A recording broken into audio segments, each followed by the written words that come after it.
Good morning বন্ধুরা, এটা একটা হাইব্রিড নয়নতারা। এর শেপটা একবার দেখুন।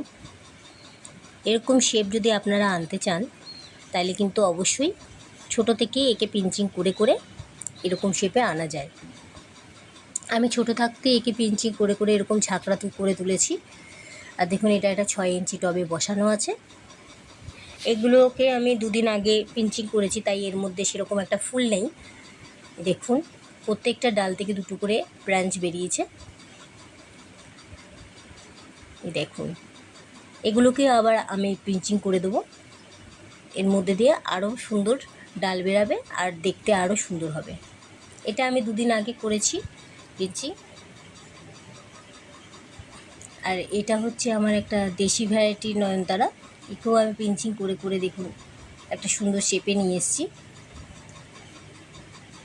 এর মধ্যে কিন্তু বৃষ্টির জল লাগানো একদমই চলবে না। আর একে 15 দিন অন্তর অন্তর একটা মিক্স খাবার দিলেই একে কিন্তু চলবে। ওকে।